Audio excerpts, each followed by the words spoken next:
오늘 우리에게 주신 말씀은 아모스 5장 4절부터 6절 그리고 14절 15절 말씀입니다. 아모스 5장 4절에서 6절과 14절 15절 말씀을 우리 현장에 계신 우리 성도 여러분들 큰 목소리로 함께 읽어주시기 바랍니다. 아모스 5장 4절부터 6절 14절 15절 읽겠습니다. 시작. 여호와께서 이스라엘 족속에게 이와 같이 말씀하시기를 너희는 나를 찾으라 그리하면 살리라. 베델을 찾지 말며 길갈로 돌아가지 말며 브엘세바로도 나아가지 말라. 길갈은 반드시 사로잡히겠고 베델은 비참하게 될 것임이라 하셨나니 너희는 여호와를 찾으라 그리하면 살리라. 그렇지 않으면 그가 불같이 요셉의 집에 임하여 멸하시리니 베델에서 그 불들을 끌 자가 없으리라. 14절 15절 읽겠습니다. 시작. 너희는 살려면 선을 구하고 악을 구하지 말지어다. 만군의 여호와께서 너희의 말과 같이 너희와 함께 하시리라.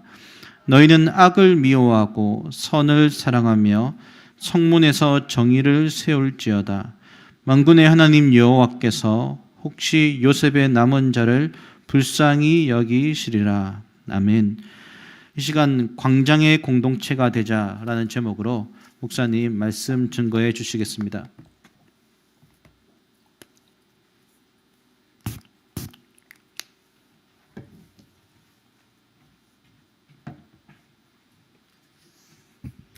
여러분 반갑습니다. 그리고 예배에 오신 여러분들을 환영합니다. 우리 처음 예배 때 인사 나눴지만 또 영상을 들으시고 계시는 분들은 가족 간에 또 본당에 계신 분들은 뒤에 계신 분들 옆에 계신 분들 다시 한번 인사 나누겠습니다. 이제 조금 있으면 우리 내년에 만납니다.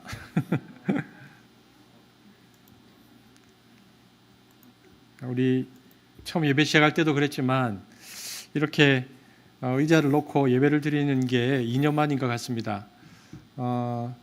오늘 예배가 그래서 좀 더 특별하다는 생각이 드는데요. 여러분 지난 2년 동안 정말 수고 많으셨고 애쓰셨습니다. 마치 어떤 생각이 드냐면 전쟁터에서 이제 각자 살아남아서 이렇게 와서 또 이제 한 마음으로 예배 드리는 것 같은 생각이 듭니다. 여러분 너무 많이 애쓰셨고 특별히 조금 전 우리 사역지원부께서 해주셨던 이 5가지 기도가 너무 많이 감동적이었고요. 또 많은 것들을 생각하게 해주었습니다.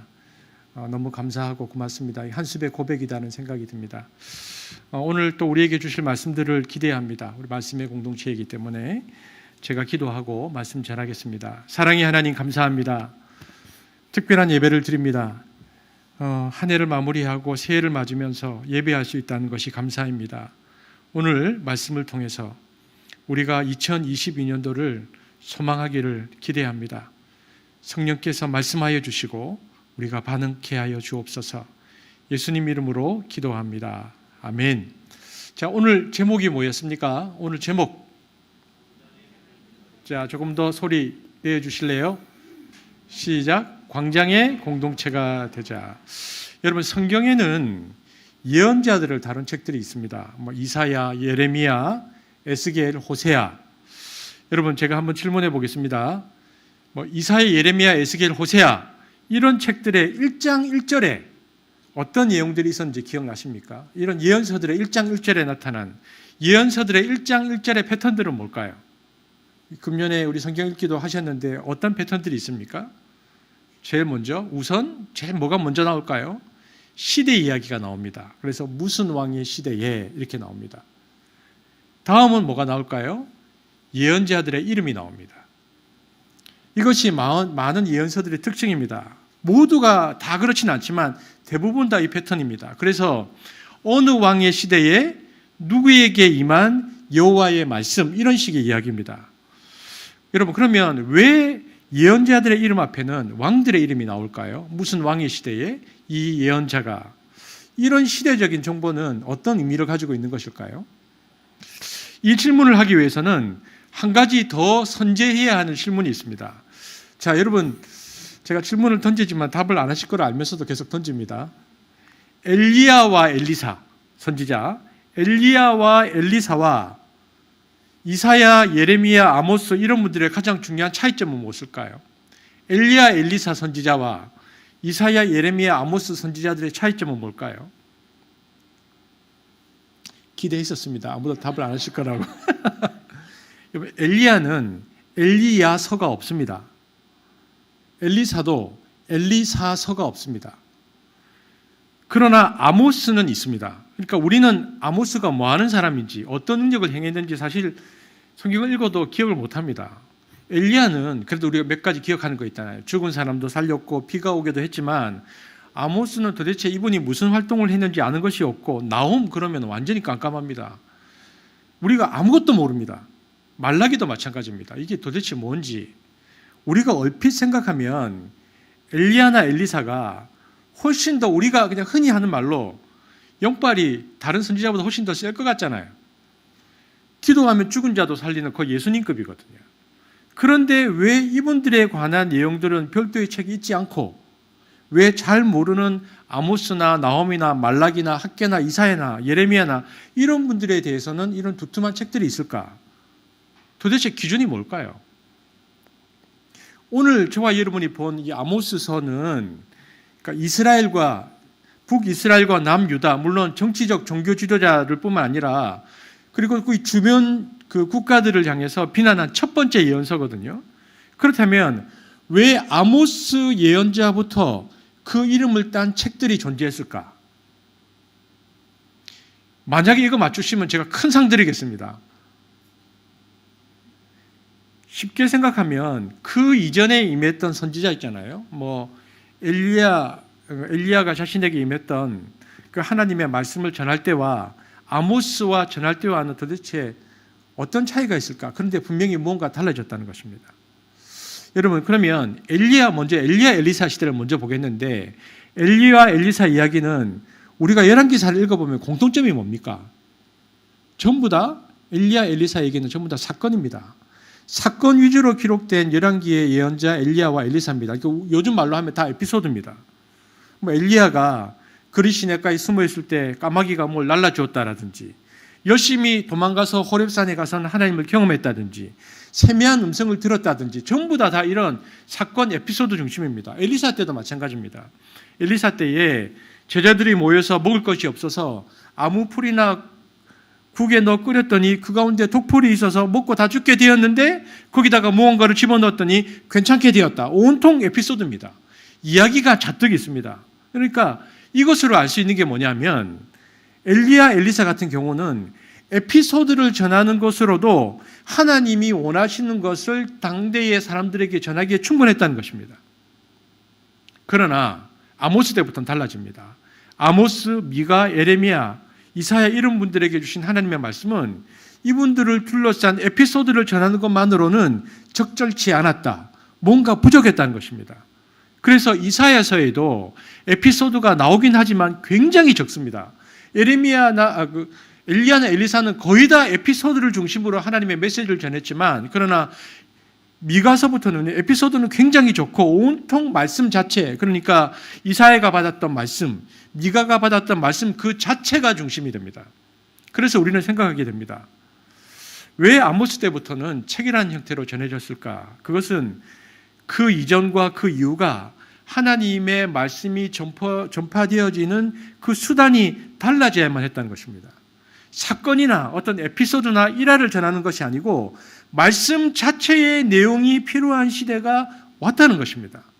그렇다면 왜 아모스 때부터는 이런 식으로 전달 수단이 바뀌어져야 했을까? 그것은 시대가 바뀌었기 때문입니다. 시대가 바뀌고 세상이 바뀌니까 하나님 말씀을 전하는 전달 방식이 달라진 것입니다. 여러분, 이것은 매우 중요합니다. 시대가 바뀌었다는 것은 구체적으로 그럼 어떻게 바뀌었단 말인가?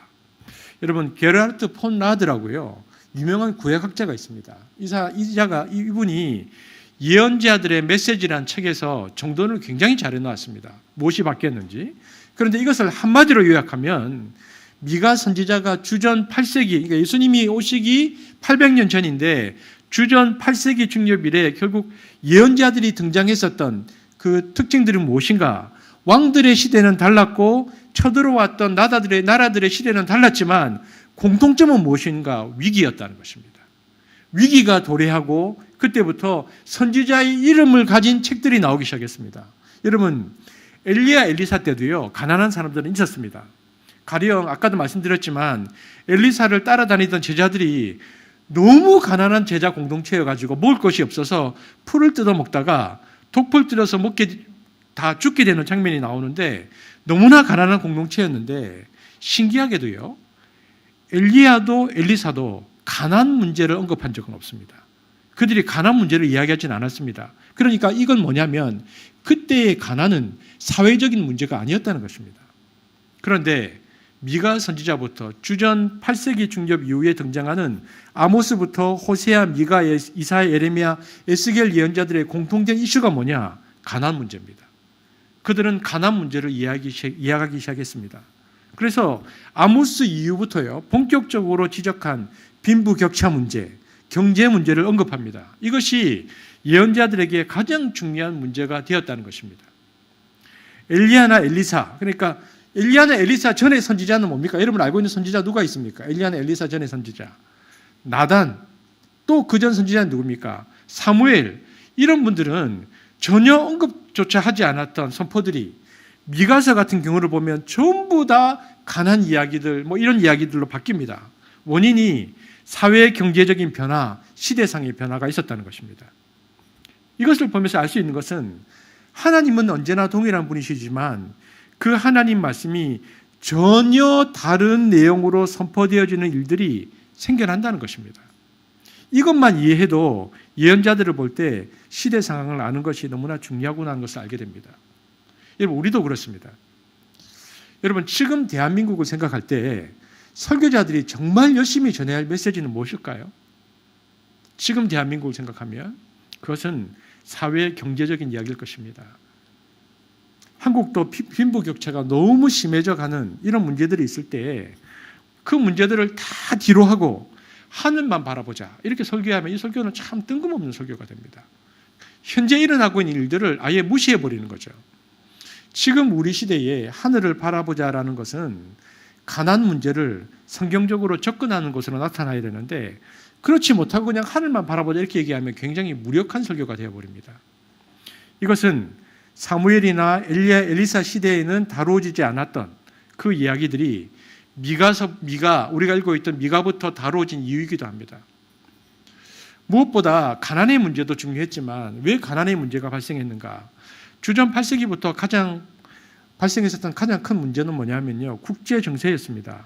전에는 문제가 있었어도 여러분 우리가 그 예수님 시대에 그 지도를 많이 보아서 아는데요. 전에는 문제가 있어도 남유다, 북이스라엘 또 그 주변에 팔레스타인 주변에 있었던 올망졸망한 나라들이 서로 치고받고 하는 얘기였습니다. 그런데 주전 8세기부터는 제국들이 등장합니다. 완전히 다른데 한 번도 보지 못한 제국들이 등장하는데 아수르라는 제국이 등장합니다. 그래서 아수르가 등장하면서 아수르의 위기와 연관된 예언자들이 나오는데 그 예언자들이 호세아, 아모스, 미가, 이사야, 요나, 나움 이런 사람들입니다. 아수르를 멸망시키고 바벨론이 등장하거든요. 바벨론 제국이 등장하는 바람에 이때 결국 남한국 유다가 멸망당하는데 이 바벨론 제국과 연관되어져서 나온 선지자가 예레미야, 에스겔, 스바냐, 하박국, 오바냐 같은 선지자입니다. 그리고 바벨론을 멸망시킨 나라가 페르시아인데 페르시아가 일어나면서 활동한 예언자들이 학개, 스가랴, 말라기 이런 사람들입니다. 그러니까 그전에는 그냥 올망졸망한 사람들이 살고 있었고요. 그 안에서 그냥 작은 에피소드로 하나님 말씀을 전했는데 8세기부터는 제국들이 일어나면서 가난의 문제와 국제 정세가 완전히 바뀌면서 에피소드만으로는 하나님 말씀을 전할 수 없는 시대가 바뀌었다는 것입니다. 그러므로 그 위기라는 것이 그냥 사소한 위기가 아니고 국가 전체를 재앙으로 몰고 갔던 어마어마한 위기의 시대였다는 것입니다. 선지자의 이름으로 책들이 나오기 시작할 때 하나님께서는 이런 위기의 시대에 예언자들을 부르셨고요. 그러니 이분들이 선포했던 하나님 한 분을 의지합시다 이 얘기는요, 배부르니까 나오는 소리가 아닙니다. 가끔씩 사람들이 이런 말을 합니다. 야, 교회 다니는 사람들 배부르니까, 여유 있으니까, 살만하니까 뭐 하나님 어쩌고 저쩌고 한다고. 그러나 성경을 보면 적어도 구약의 예언서들은 나라가 백척간두, 풍전등화, 그러니까 바람 앞에 등불의 시대에 하나님 의지하라고 선포한 내용들입니다. 여러분, 신앙이라는 게 배부른 사람들의 소리가 아닙니다. 그래서 먹고 살만하니까 교회 다니고 절대 그런 얘기 아닙니다. 신앙은요, 죽고 사느냐의 문제입니다. 그러다 보니 위기 때는 오히려 종교가 판을 치는 시기이기도 합니다. 즉 사람들이 불안할 때에 불안 심리를 이용하는 종교가 기승을 부립니다. 겁나고 무섭기 때문에 사이비 종교도 무엇이든 막 생겨나는데, 여러분, 이 사이비 종교의 공통점이 뭡니까? 사이비 종교도 이렇게 말합니다. 위기가 막 도래하면 자기들을 따라오면 살 길이 있다는 겁니다. 여러분, 사이비들의 공통점은요, 공포 마케팅, 위기 마케팅입니다. 그러니까 이들은 뭐라고 말하냐면 듣는 사람들을 겁나게 만드는 겁니다. 그래서 그 사람들이, 그 사이비들이 하는 얘기를 가만히 들어보면, 아이고, 내가 이러다가 이 위기 시대에 죽겠구나, 내가 여기에 들어가지 않으면 죽겠구나, 이 공포심과 두려움을 효과적으로 불러일으킬수록 사람들이 완전히 겁을 먹고는, 아이고, 이건 믿어야 되는 거구나, 여기서 하라는 대로 내가 다 해야 되겠구나, 내가 지금 돈이 문제가 아니고 재산이 문제가 아니고 죽고 사는 문제구나, 재산을 아까워해서는 안 되겠구나, 이런 생각을 불러일으킨다는 겁니다. 여러분, 지금까지 뭐하고 살았던 상관없이 자기 종교의 교리를 받아들이고 이 종교가 요구하는 것도 거의 다 돈입니다, 사이비들은. 그런데 돈을 왕창 이 종교에 갖다 바치면 내사가 보장되고 영생이 보장된다는 이런 이야기들, 그리고 자기들을 따라 열심히 성경 공부하면 14만 4천 명 안에 들어가서 구원을 얻는다는 이런 이야기들, 이게 다 신천지 같은 사이비 집단이 하는 얘기거든요. 정말 정신 나간 집단입니다. 말도 안 되는 얘기를 합니다. 그러니까 위기의 시대에 사람들을 더 자극해서 자기들 안으로 들어오라, 이게 사이비 종교들이거든요. 말도 안 되는 거죠. 하지만 생각해 봅니다. 여러분, 우리가 코로나 때 작년에 얼마나 신천지를 욕했습니까? 신천지를 욕하기는 쉽습니다.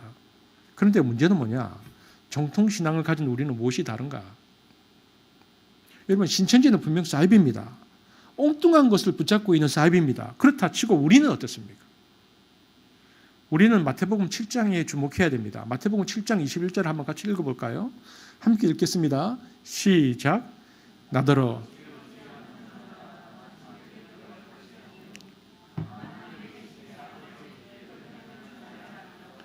이거 요즘 말로 바꾸면 무슨 얘기입니까? 야, 백날 예수 믿는다고 해봐라.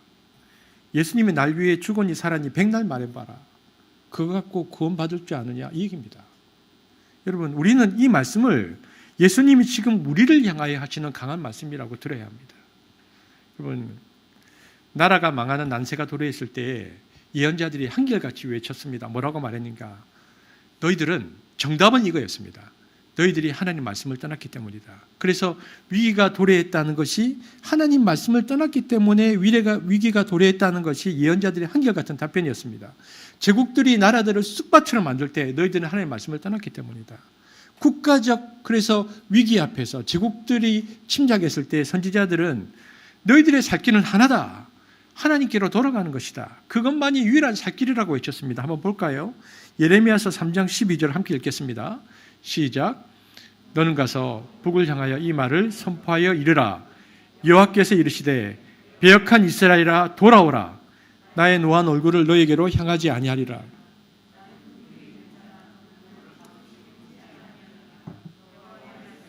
요엘서 선지자의 말씀을 한번 보겠습니다. 시작. 여호와의 말씀에 애통하고 마음을 다하여 내게로 돌아오라 하셨나니 너희는 옷을 찢지 말고 마음을 찢고 너희 하나님 여호와께로 돌아올지어다. 뭐랍니까? 선지자들이 위기의 시대에 너희들이 지금 이 위기를 당하는 것은 말씀을 떠났기 때문이다. 그래서 여호와를 찾으라, 여호와께 돌아오라. 대부분의 예언자들이 위기의 시대에 동일하게 외쳤던 메시지가 이것입니다. 그러므로 일단 여호와께 돌아가야 한다는 것은 너무나 중요한 일입니다. 그런데 문제는 그 다음입니다. 그 다음에 과제가 뭐냐? 그렇다면 도대체 여호와께 돌아간다는 것이 뭘 하는 것이 돌아가는 것인가? 이것이 중요한 것입니다. 내용이 무엇인가? 한국도 가끔씩 회개각성 집회 같은 거 합니다. 사람들이 막 모여가지고 대각성 대회개만이 살 길이다라고 말합니다. 정답인데 그래서 대규모로 모여서 가슴을 치면서 기도합니다. 기도할 때마다 하나님께 돌아가겠습니다. 이런 대각성 집회들을 합니다. 그런데 도대체 하나님께로 돌아간다는 것은 무엇을 말하는 것입니까? 무엇이 회개입니까? 오늘 본문인 아모스 선지자는 하나님께로 돌아간다는 것이 무엇인지를 우리에게 분명히 말해줍니다.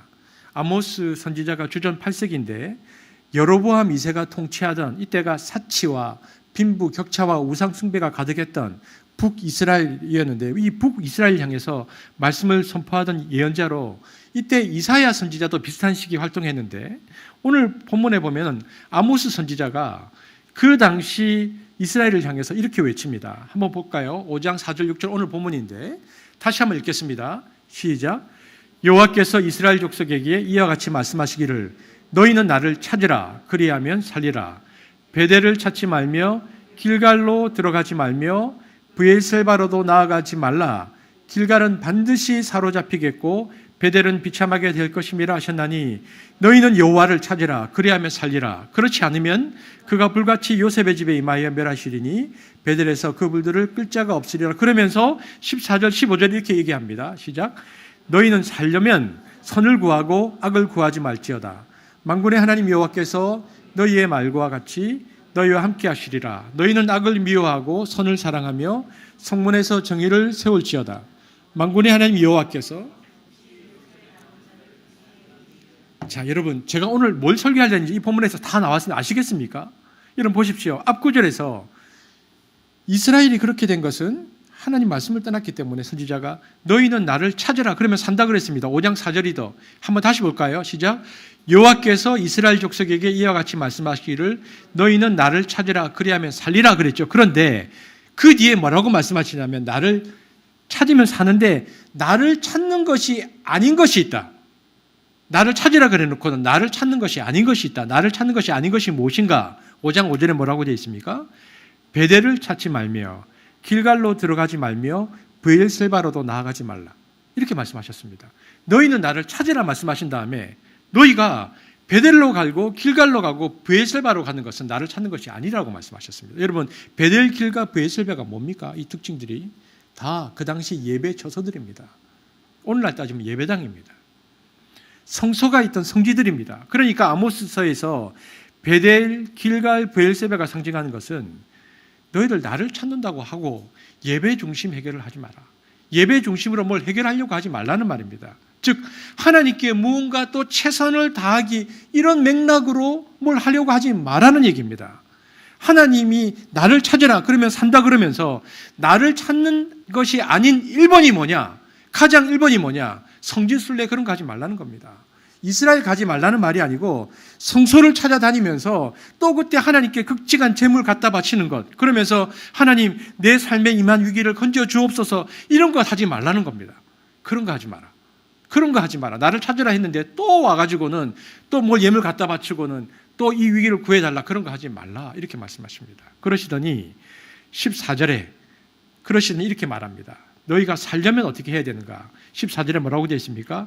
너희는 살려면 뭐를 해라? 선을 구하고 악을 구하지 말지어라.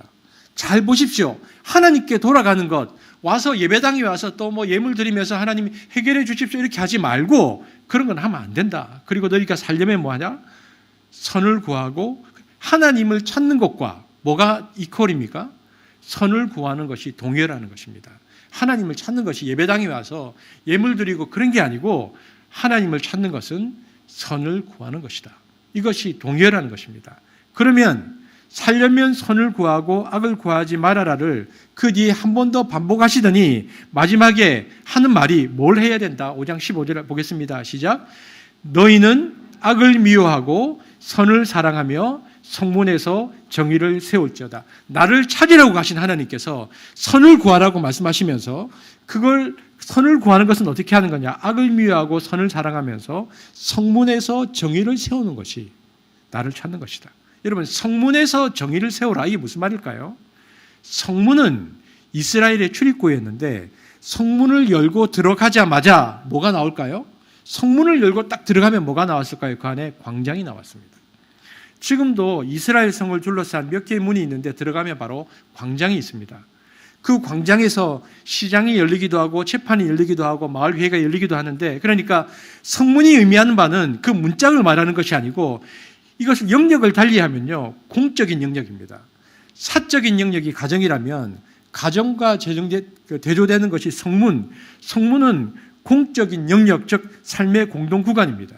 그러니까 아모스를 통해서 하나님께서 말씀하시는 것은 성문에서 정의를 세워라. 함께 살아가는 세상 속에서 누구도 억울한 사람이 없도록, 힘이 없어 짓밟히는 사람이 없도록 너희들이 노력해라. 이것이 나를 찾는 것이다. 여러분, 사람 사는 곳은 짓밟히는 사람들이 반드시 있습니다. 여러분, 그건 괜찮은 겁니다. 우린 죄인이니까 그런 사람이 있을 수밖에 없습니다. 중요한 것은 그 다음에 짓밟힌 사람들이 나 억울해요라고 찾아왔을 때 그것을 어떻게 해결하는가가 중요한 것입니다. 여러분, 희생자들이 안 나올 수 없습니다.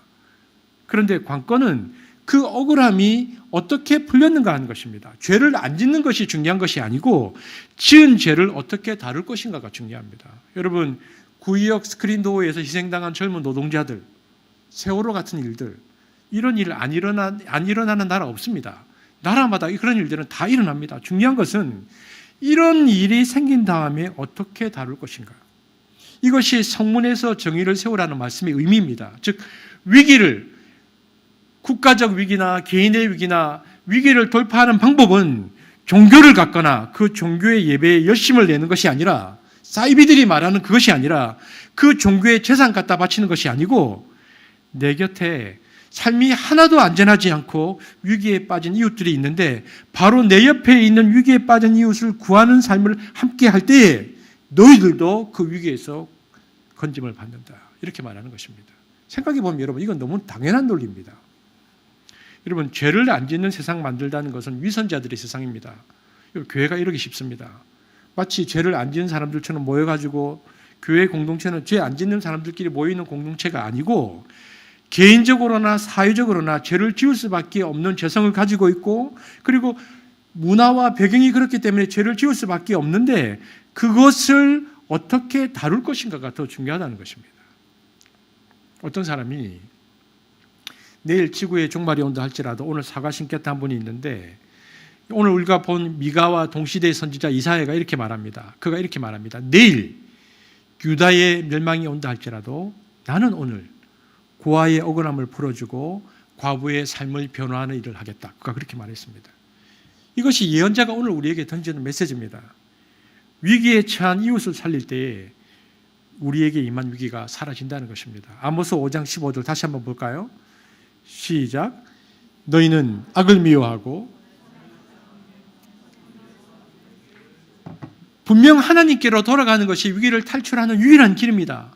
개인적으로도, 그리고 우리나라도, 우리 모두도 마찬가지입니다. 그런데 하나님께로 돌아가는 것이 무엇인가? 이것은 성문에서 공의를 세우는 것이다. 여러분, 교회 가서 예배 한 번 더 드리기 중요합니다. 저는 이번 주에 그 예배의 중요성에 관해서 설교했습니다. 무엇보다도 함께 드리는 예배는 너무나 소중하고 중요합니다. 그런데 우리가 왜 함께 모여서 이제는 디지털이 아니라 이 아날로그에서 예배를 함께 드리려고 하는가가 더 중요한데요. 예배를 왜 드리는가? 예배를 통해서 내가 힘을 얻어서 내가 예배 드리기 전에는 두근두근하고 긴장이 되는 것입니다. 왜냐하면 이웃들과 같이 살고 이 땅에 살겠다고 찾아오는 난민들을 거절하지 않고 힘들고 어려운 자들과 함께 살려고 하니까 내 먹을 것이 줄어들 것 같고, 이때 믿음이 필요한 것입니다. 그냥 나 혼자는 그게 겁이 나니까 함께 모여서 하나님이 채우시겠구나, 하나님이 우리 필요를 채우시겠구나, 이것을 굳게 믿고 예배를 통해서 힘을 얻고 내가 가진 콩 한 쪽을 나누는 것, 우리 같이 나누면서 함께 살자는 힘을 얻기 위해서 우리가 예배하는 것입니다. 이것을 하기 위해서 우리가 연약하고 버거우니까 공동체가 함께 모여서 예배하고 찬양하는 것이 너무 중요한 것입니다. 예배 찬양 그 자체가 목적이 아니라 예배와 찬양을 통해서 힘을 얻어서, 격려를 얻어서 정말 아무것도 아닌 우리도 가진 것이 아무것도 없는 우리들이 용기를 얻어서 교회만이 아니라 성문이라는, 그러니까 대한민국이라는 공적인 삶의 영역에서 공의를 세워가기 위해서 우리가 함께 모이는 것입니다. 그리고 바로 이것이 우리가 위기를 탈출하는 유일한 길이다. 성경이 우리에게 그렇게 말하는 것입니다. 여러분, 쉽지 않을 것입니다. 코로나 기간을 지나면서 교회는 점점 더 쇠퇴해 갑니다. 이럴 때일수록 교회가 더 힘써야 할 것은 무엇일까요? 분명 오늘 본 말씀처럼 종교적 영역으로 해결하려는 가능성이 농후합니다. 이렇게 말하기 쉽겠죠. 우리가 왜 교회가 코로나 시대에 옛날보다 더 약해졌을까? 새벽 예배가 없어져서 그래. 수요 금요 기도가 없어져서 그래. 그래서 우리가 힘써야 될 것은 수요 예배야, 금요 기도회야. 자꾸 종교적인 것을 더 강화하고 그 방향으로 갈 가능성이 훨씬 더 많습니다. 그래서 더 새벽 예배를 드리자. 여러분 분명 의미 있습니다. 그것은 분명히 의미 있는 일이지만 그것이 해결점의 전부가 아니라는 것입니다.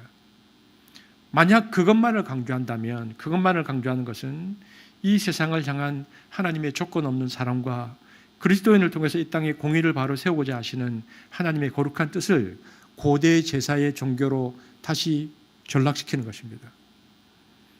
이럴 때일수록 우리가 해야 될 일은 교회 문을 활짝 열고 세상 가운데로 나아가서 성문에서 정의를 세우는 것, 성문에서 공의를 세우는 것, 이것이 교회를 살리는 길입니다.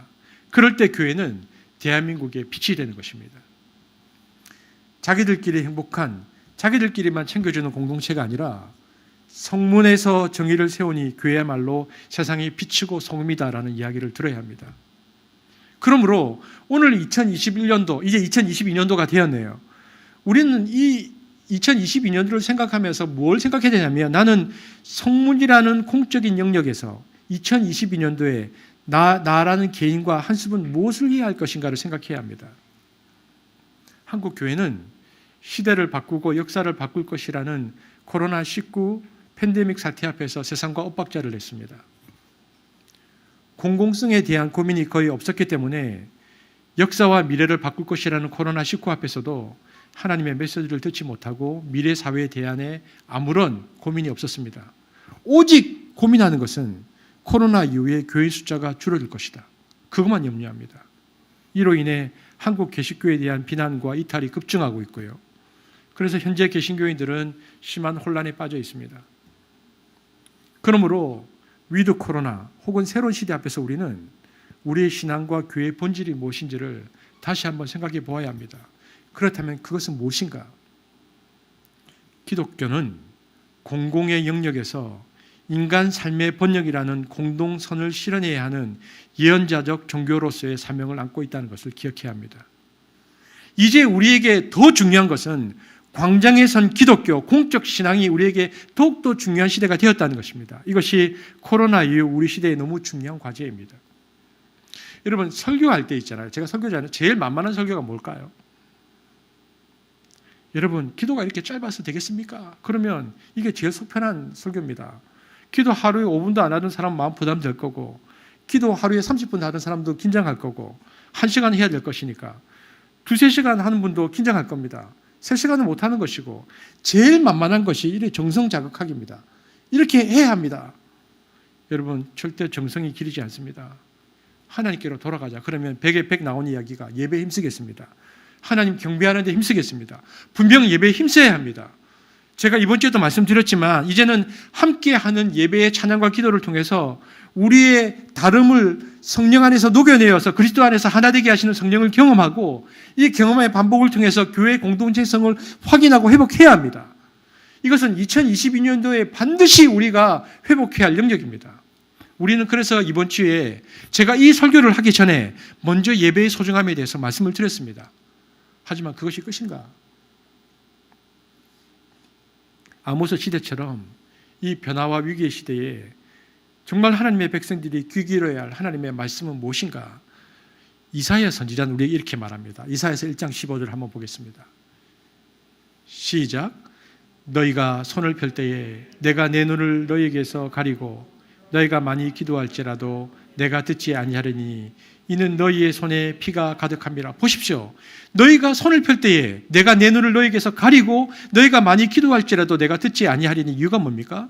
너희의 손에 피가 가득하다. 너희 손에 피를 깨끗이 하라는 겁니다. 여러분 피라는 단어가 히브리어로 복수형이고 이 복수형의 의미는 억울하게 희생된 죽음을 뜻합니다. 아벨의 피가 대표적인 사례입니다. 그러니까 너희들 가운데 이 백성들 가운데 공적인 영역 가운데 너희들이 살아가는 삶 속에서 억울하고 불쌍하고 희생된 사람이 너무 많은데 너희들이 나에게 와봐야 내가 듣지 않겠다는 것입니다. 책망하시면서, 그러면서 하나님께서 요구하시는 게 뭐냐? 이사야서 1장 16절입니다. 보겠습니다. 시작.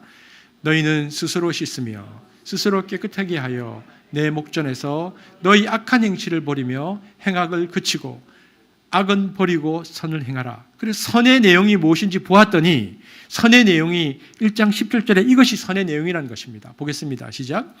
선행을 배우며 정의를 구하며 학대받는 자를 도와주며 고아를 위하여 신원하며 과부를 위하여 변호하라 하셨니라. 학대받는 자를 도와주고 고아의 억울함을 풀어주고 과부의 변호를 하면 나는 너희의 모든 소리를 듣겠다 라고 주께서 말씀하셨다는 것입니다. 그러니 우리 같은 평범한 시민이라면 우리는 나는 어떻게 성문이라는 공적 영역에서 정의를 세우는 것으로 하나님께 돌아갈 것인가? 이것이 22년을 맞이하는 우리의 과제여야 합니다. 이거 안 되면 우리 망할 겁니다.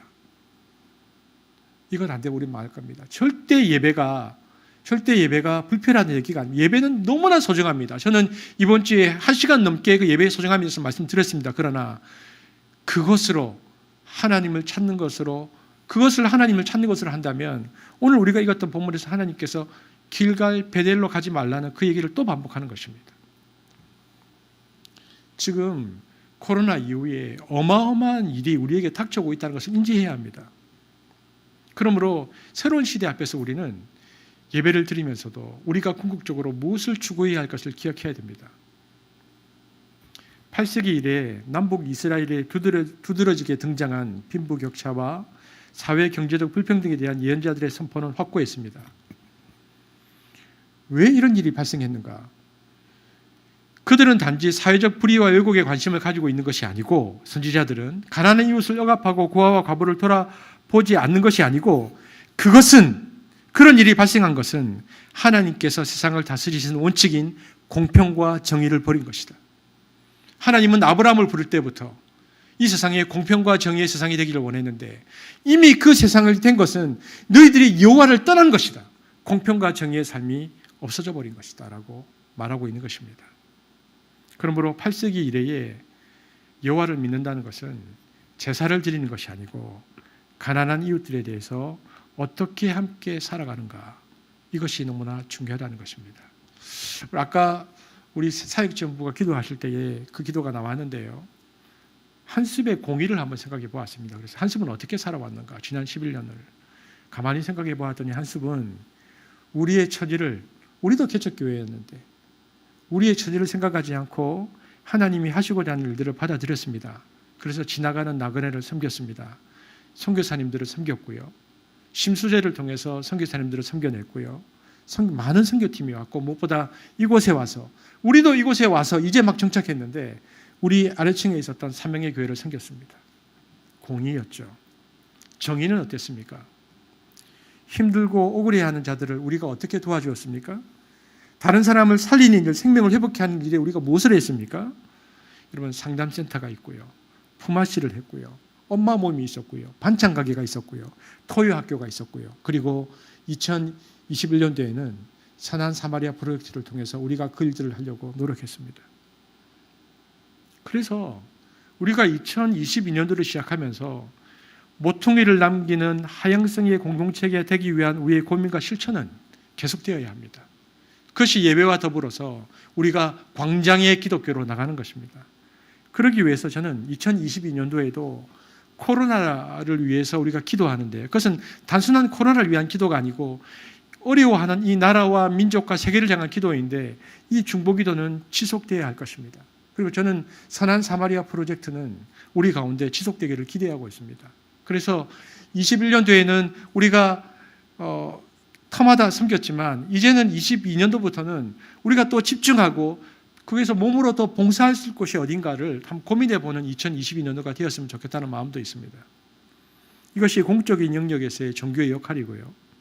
이것이 공의와 정의를 실천하며 하나님 나라를 이 땅에 세우는 방식이고 하나님께서 지나가시게 하는 사역입니다. 한습은 하나님께서 지나가시려고 할 때에 예수님께서 그러셨던 것처럼 우리의 몸을 내어드리는 공동체가 될 것입니다. 함께 모여 최선을 다해 예배하면서도 하나님께서 원하실 때에 기꺼이 공적인 광장에 나아가서 우리를 내어드리는 공동체가 될 것입니다. 우리 주변에 있는 사회적 약자들에게 시선을 돌리고 그들이 기쁘게 살 수 있도록 배려하는 것이야말로 우리가 하나님께 바칠 진정한 예배라는 것을 잊지 않는 이 일들에 쓰임받는 한습이 되어야 할 것입니다. 이제 2022년도를 시작합니다. 모퉁이를 남기고 하향성의 공동체가 되기 위해서 살아왔던 코로나 이후의 한숲은 더 나아가서 이제는 이 사회의 공적인 영역, 광장의 공동체가 될 것입니다. 그래서 정치, 경제, 사회, 문화, 종교, 역사 그 모든 영역에 있어서 이제는 우리가 약자들을 배려하고 그들을 돕고 그들과 함께 위해서 더 최선을 다하는, 그래서 진정으로 하나님께 돌아가는 공동체가 될 것입니다. 예배를 통해서 힘을 얻고 다시 광장으로 나가고 그래서 주님께서 마음껏 지나가시도록 길을 내어드리는 한습이 될 것입니다. 그러한 한습이 되기 위하여 결심하는, 다짐하는 예배가 되어지기를 주의 이름으로 축복합니다. 기도하겠습니다. 하나님, 2022년도에는 하나님께 돌아가기 위해 예배에 힘쓰게 하여 주옵소서. 그러나 거기에 멈춰서지 말고 더불어 살라 하신 이웃들을 부둥켜 안을 때에 우리 팔이 한없이 늘어남을 알게 하여 주옵소서. 갈등과 분열의 골짜기에 화해의 다리를 놓는 우리가 되게 하여 주옵소서. 하나님의 뜻이 온전히 지나가는 한습이 되게 하여 주옵소서. 사방으로 날뛰는 우리의 마음을 모아 주님 앞에 맡기오니 헛된 욕망으로 부풀어 오른 우리의 마음을 가라앉혀 주시고 상처 입어 오그라든 마음은 치유하여 주옵소서. 그리고 일상의 모든 순간이 은총임을 깨닫도록 우리 눈을 열어주시고 기꺼이 그 열린 눈으로 광장으로 나가는 한습이 되게 하여 주옵소서. 예수님 이름으로 기도합니다. 아멘.